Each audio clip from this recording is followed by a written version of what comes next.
All right.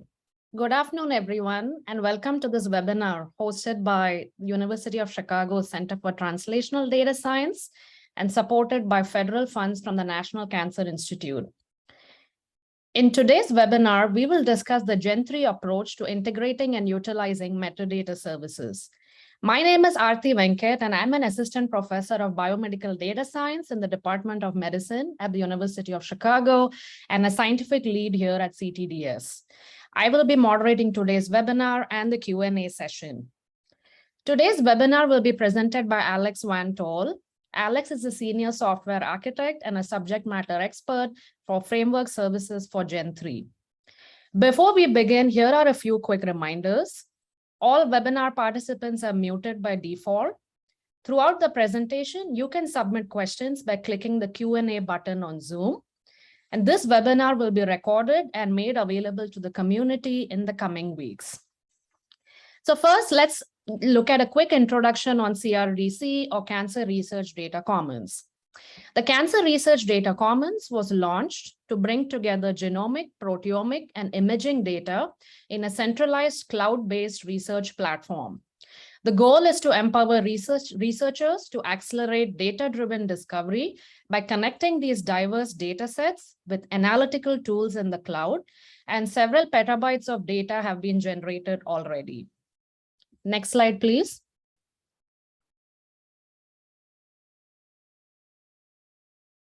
What's Gen 3? Gen 3 is a platform for building data commons, data meshes, and workspaces. NCI Data Commons Framework Services, or DCFS, runs an instance of Gen 3 framework services. Gen 3 is built and maintained by the Center for Translational Data Science at the University of Chicago. Next slide, please. A little bit about the framework services architecture. Framework services are a set of microservices that enable users to use data and compute resources easily from different cloud providers. Microservices such as Fence and Arborist provide authentication and authorization, while IndexD microservice allows the user to find a physical location for the data object. In addition, metadata underlying the data objects can be queried. Today, DCF contains about 26 million data objects, totaling about 4 petabytes. DCF is a tenant of the Gen 3 data ecosystems platform that maintains FedRAMP moderate compliance. And with that, I will hand things over to Alex. Thanks, Artie. Hey, folks. Like Artie said, I'm Alex. I'm a senior software architect here, working on the Gen 3 software, and I'm going to walk through a number of things today, all dealing with our metadata API and the service that powers it, and some details about the use cases. So we'll start with a description of the different types of data that we manage, and then we'll hone in on one particular type, which the metadata API then provides the ability to manage. I'll talk about the metadata API itself. We'll look at some examples of responses from that API. And we'll talk a bit about FAIR and what FAIR means in a future slide. And then we'll jump into the use cases that we have both in production and theoretically with the metadata API and the framework services in general. We'll take a look at what it means to have the metadata API within a data commons versus a data ecosystem, or what we've started recently calling data meshes. And then finally, at the end, we'll take a look at the automation that we have for getting data into the framework services, especially the metadata portion that we'll be talking about today. Next slide, please. Okay, so there's a lot on this slide. I'm going to walk through it sort of piece by piece. Gen 3 framework services, as already mentioned, is sort of a foundational set of APIs and services that we view as, well, the framework for building any sort of like research and data management platform on top of, hence the name framework services. And it deals with authentication and authorization, user access to data, but it also deals with managing the fundamental types of data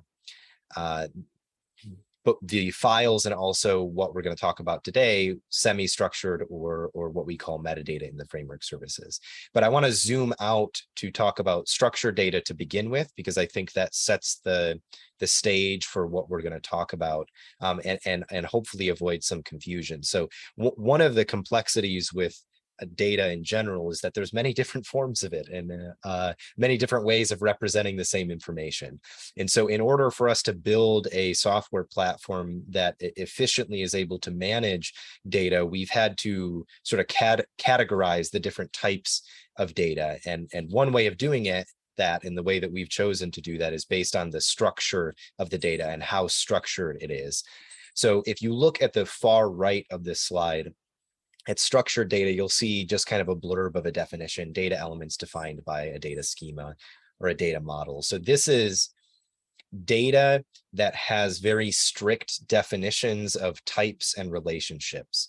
So in a practical sense, when we're talking about sort of research biomedical data, you can think of this as sort of the data model, right? You have, some kind of subject or case or patient. There's demographic information, clinical information, phenotype information. That subject is probably part of a bigger study. So the study and the subject has some kind of relationship, that there's, one to many subjects within a study. And then a subject may have one to many samples, whether that be genomic sequencing files or imaging files. That type of relationship is generally considered within Gen 3 a structured data. And for those familiar with Gen 3 Data Commons, we define that with the Gen 3 Data Dictionary. So that describes all of the nodes or elements of the graph, their relationships, and the variables and the types of those variables within each node. On the far left of this is unstructured data or file objects.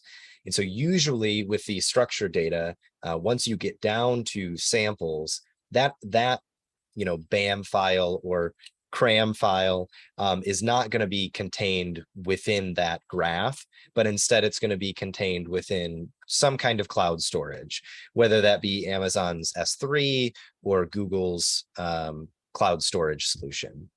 And that's what we consider unstructured data or file objects. Those blobs of data that exist as files on a hard drive somewhere, whether that be in the cloud, in Google or Amazon, are not necessarily structured. There's no schema that defines how the bytes of data in that relate to each other between file types, especially when you consider that BAMs and CRAMs are very different than PDF files or text files. And so we consider that unstructured data. But the structured data has the ability to point to or reference unstructured data. So one of the main storage solutions that we have is the structured data contains clinical phenotype information. And then through a mechanism of search, you're able to get to the samples that are referenced by globally unique identifiers within structured data. Okay, so that's the zoomed out view. What we've added with the MetaData API as of a few years ago is this concept of semi-structured data. And this sort of fills the gap within the framework services to provide the ability to define some structure in addition to the file objects without needing the entire graph model alongside. So we're going to focus on the framework services today, so that dotted blue box, and specifically we're going to focus on the semi-structured data, which within the framework services we refer to as metadata. So to avoid confusion, whenever we talk about metadata today, we're not talking about the graph model or the clinical or phenotype data necessarily. There's a little bit of an asterisk there, but instead we're talking about this concept of semi-structured data. So you might ask, well, what is semi-structured data? Well, it's this idea that we can have some number of defined tags on an element without needing those tags to be consistent across all of the data elements. So to say that in maybe a less verbose way, this is sort of as if each element was its own CSV file with its own set of columns, And whenever you have a new element, you could have a different CSV with different columns. So each row can have a different set of columns, and there's no defined schema that forces each row into a specific set of columns. So it's a more flexible than structured data in that it allows these various different columns of data for a given element. The elements, similar to the way that we handle file objects, are identified by globally unique identifiers. So there's some identifier which refers to an element, and when you have that identifier, you're able to retrieve all of the columns, for lack of a better word. And the semi-structured data is fairly flexible, as you'll see as we go through this. And one of the things that it's capable of doing, similar to structured data, is it can also point to unstructured data or file objects. So this semi-structured data provides a way to have richer metadata associated with files that our current or previous framework services API was not capable of doing. And this ties into FAIR, as we'll get to in future slides. That ability to point to unstructured data is not a requirement. And this is where some really, I think, very cool things as of recently that we've done have come out of, is this idea that we can have semi-structured data that doesn't necessarily need to be tied to files. And we'll show examples of that in future slides as well. Next slide, please. Okay, so we just talked about the types of data. What I want to talk about now is the actual API and a little bit of details about it. So the Gen 3 Metadata API is an application programming interface, an API, in order to query, retrieve, and manage the semi-structured data that we just talked about. It's part of the framework services, so it works very closely with other framework services to build a foundation for other things to be built on top of. And for those of you familiar with JavaScript and JavaScript object notation, or JSON, you can effectively think of the semi-structured data as a globally unique identifier tied to a blob of JSON. So an arbitrary key value pair, sets of key value pairs with or without nesting. Like I mentioned in the previous slide, these GUIDs may point to or be the same as file objects. And when used that way, this API can supplement indexed file objects to add rich metadata onto those. But it can also be used for non-file based elements, such as data sets or studies. And we'll talk about that in a bit as well. Next slide, please. Okay, so to expand on exactly what the metadata API is adding to what we had before for specifically file objects. So previous to the metadata API, which has been around for a few years, so it's not necessarily new, but relative to the rest of the framework services, this is the newest piece. So previous to this, for those familiar with Gen 3 framework services, you may be familiar with our indexing API or our IndexD microservice, which is what manages the globally unique persistent identifiers for unstructured data or for file objects. So this is how we enable research reproducibility by providing an abstraction of a globally unique identifier, which can then be resolved to its physical location, whether that be in the cloud, in Google, or in Amazon, or both. I don't want to say problem, but one of the things that this was missing, the indexing API, was the ability to have more rich metadata about what that file is. And so previous to the metadata API, the only place that you could do that was with the Gen 3 graph, which is what handled the structured API. And adding that onto the framework services it is a lot to tack on to provide richer metadata. And because there was not a way to provide rich metadata alongside data objects, the framework services, as it was with just the indexing API, is not really considered fair. And we'll get to a description of exactly why in a future slide. What the metadata API did was provide the capability for attaching rich metadata to support fair data objects in a schemaless and arbitrary way to promote data discoverability with publicly available metadata. That's a mouthful.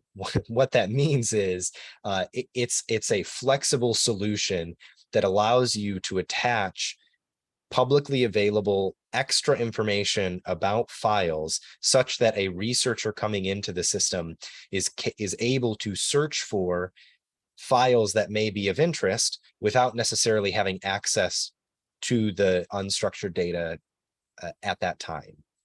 So this aids in discoverability of data without the necessity of authorization to that data yet. In terms of data ingest, we generally assume that whatever metadata we are going to attach to files is available from either a stable API or a stable location like a cloud bucket, but that's kind of on the data ingest side, not necessarily the user side. So the use cases for this, I think the most obvious one, and the one that I've been alluding to, is this additional sample level metadata. So you have a sample, which is some file in the cloud. You have a globally unique identifier minted for it that is persistent through the indexing API. And then through the metadata API, you have the ability to attach additional information about that sample, which we'll see an example on the next slide. There are a couple other applications. One of the other applications of the metadata API is to use it for data set level or study level metadata. So you can think of things like the full study name, any sort of study identifiers assigned by dbGaP, the FIS, a session number, a description of the study. All of that information that is generally publicly available, we can make available through the metadata API such that it is searchable for someone who does not yet have access to the underlying data. And we'll show examples of how that's utilized in some future slides. There's, some things on the horizon that are theoretically already possible, but we don't necessarily have production usage for it yet. But you can imagine that you could have subject level metadata if it were publicly available. And you could also have different identifiers for the same element or the same subject in a metadata API such that you're able to map between different identifiers. Sometimes this is called a crosswalk. Next slide, please.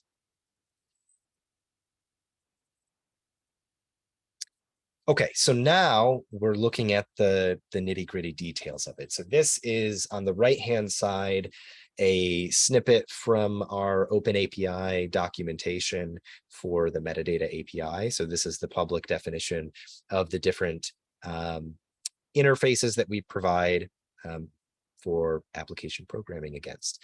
So this is the doorway into the logic that we've built. This API is, other than the maintenance one, is available for anyone who has deployed this and populated the metadata service with data. So this is a publicly available API. You can access this either from command line tooling, from running curl against a Gen 3 instance that has this deployed. Our Python software development kit and command line interface also has some abstractions to interact with metadata. And you can also interact with it in your web browser because the most common way of utilizing this is to supplement the indexing API, where you provide a GUID and you get back additional metadata.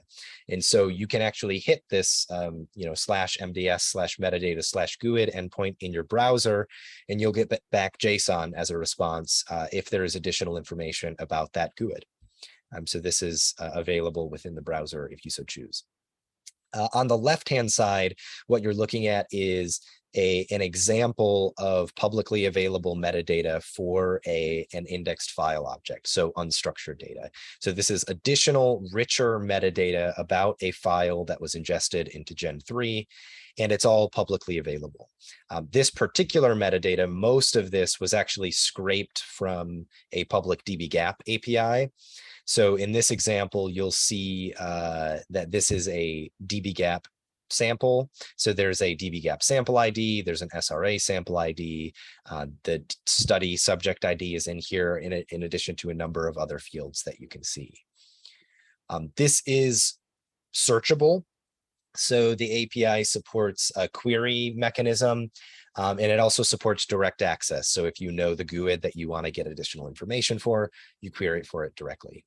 And then as all of our other data management APIs, this provides maintenance endpoints for people who are actually maintaining the instance of Gen 3. So that may be the CTDS, the Center for Translational Data Science here at the university, or if you're part of our open source community and you're running your own Gen 3, then you would have access to these maintenance endpoints as well. And this is for the typical create, read, update, and delete of metadata within the system.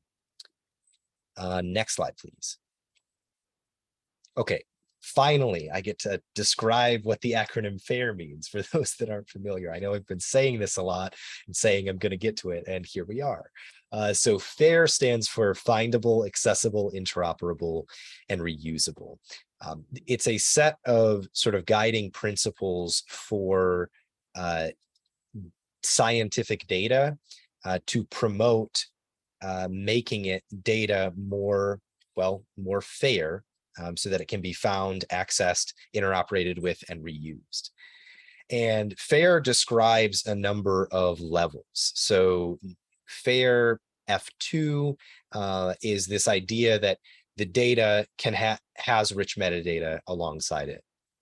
A level above that, F3, is that the metadata explicitly includes an identifier for the data that it's describing. And then the final level, F4, is that not only is there rich metadata, and not only does it explicitly tell you what data it's describing, but it's also registered in a searchable resource.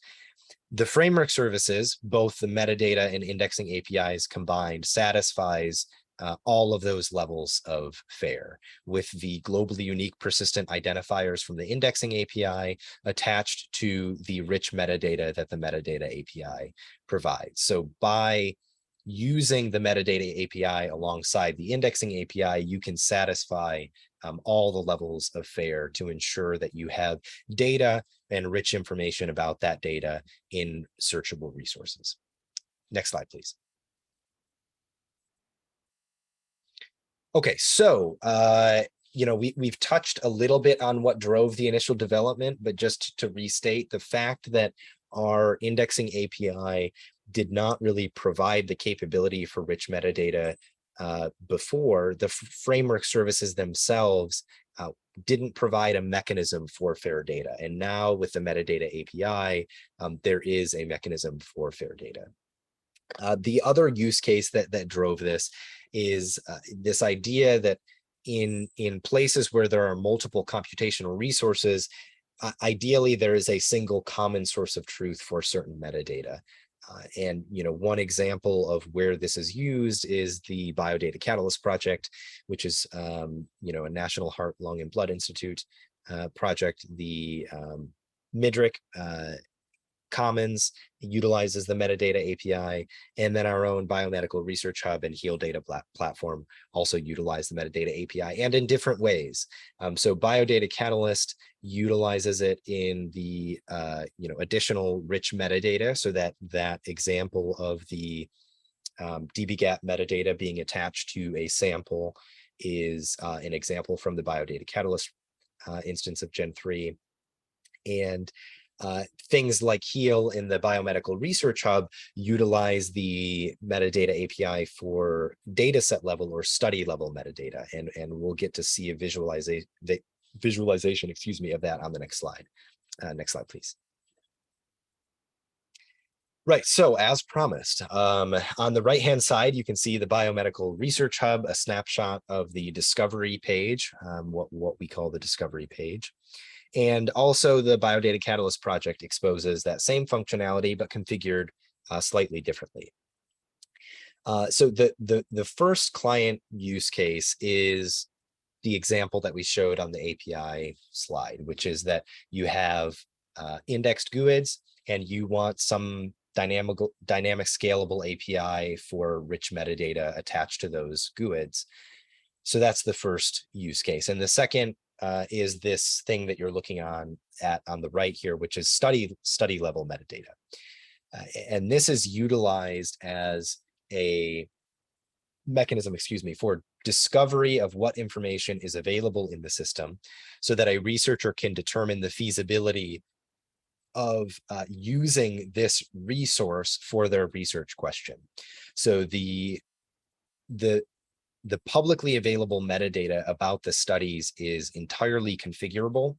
The visualization of those fields is entirely configurable. So you can see even between these two images, they look slightly different. This visualization is not part of the metadata API or the framework services, but this is a UI that we've built that is available that is called the discovery page. And it can be deployed alongside Gen 3 Data Commons and Gen 3 Graph. And it is built directly on top of the metadata API. So there's not any data storage in this page, but it is instead using the metadata API and the framework services as a backend for storing all of this additional study level metadata. And what this enables is someone to come in and search for things like heart, see what studies reference heart. They can also filter on predefined tags. They can filter on any predefined characteristic or facet that is configured for that instance of Gen 3. This page is something that's actively being developed and is already very, very configurable.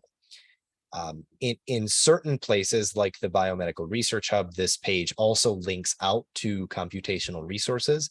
So not only do you do discovery here, which is powered by the metadata API, but you can then select studies of interest and then move them into an analysis workspace like a Jupyter Notebook. Okay, so that's, I think, the coolest application of the metadata API. There's some other sort of theoretical applications because it is so flexible that this could house metadata about subjects that was publicly available or participants. And it can also be used for privacy preserving record linkage across cloud platforms, or what's also called a crosswalk. And that's something that we're actively investigating and working on. Next slide, please. Okay, so this slide is showing sort of two different applications of how you can utilize the framework services and specifically the metadata API. So one on the left-hand side, option A, as it's defined here, is setting up the framework services for a specific cloud platform for a given instance of Gen 3 to a specific sponsor. So the Cancer Research Data Commons houses framework services and could theoretically house the metadata API. It already houses the indexing API, which provides globally unique identifiers for file objects. And then you can generalize that to be the right-hand side, which is option B. And it's this idea that not only can you have the framework services and these standardized APIs running in one instance, but you can set up this instance of the framework services in an ecosystem, or what you can also call a data mesh, which would be able to search and house information across different platforms. So one thing, the Biomedical Research Hub that you saw on the previous slide is one of the initiatives that we're beginning to push forth that are opening the door to this capability. And basically the idea that, the framework services are powered by standards and defined in standard ways and open source, and they are flexible in the way that they're used. And so one of the ways that they can be used is as a way of meshing together or creating a mesh of data across different places. And because the metadata API houses publicly available searchable, discoverable metadata, the question of access and authorization and boundaries is still left within the control of the actual cloud platforms. So this is another cool application of this as well. Next slide, please. Okay, so now I want to touch a little bit on the data ingestion and what that looks like for metadata. So what we've done with indexing and metadata is we have a sort of suite of tools that enable the automation of new data into a given Gen 3 system. Most of the times, if CTDS is managing the instance of Gen 3, we are the ones running this automation, but it is also open source for the most part and accessible primarily through the Python software development kit that we provide for Gen 3. So it's a set of tools that allow for easily ingesting data into a commons, whether that be minting persistent identifiers for file objects or adding metadata or user access information into the system. And we sometimes abbreviate that suite of tools as the DIRM, or Data Ingestion and Integration and Release Management. Next slide, please. This is another visualization of DIRM. So if you look at the left-hand side, we're looking at sort of the administrator of the data. And then on the right-hand side, we eventually get to users. And this, process in the middle is what we go through to ingest that data and make it available through both the indexing API and optionally the metadata API if that is enabled and metadata is provided. So if you look at the top of the left yellow box in this ingestion piece, usually the data that we have is provided in buckets, usually in the cloud in S3 or Amazon. And then we, through an integration process, are taking a manifest of the files that are available, and then we're making it available, we're minting persistent identifiers and providing access to an indexing server and an indexing API via those persistent globally unique identifiers through the framework services.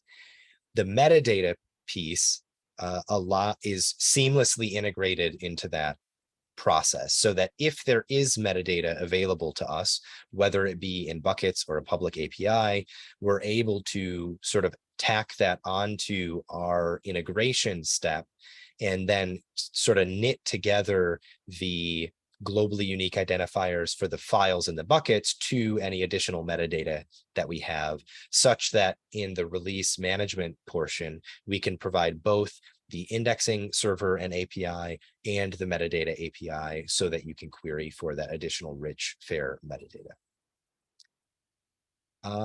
And that's it. So I'll throw it back to Arti. Thanks all. Thanks so much, Alex. I think that was a really great talk. It was extremely clear and I understood everything. So at this point, I just want to remind our audience that the webinar will be recorded and we'll make it available on gen3.org. And at this point, we'll address any questions that have been submitted so far. So if you haven't already,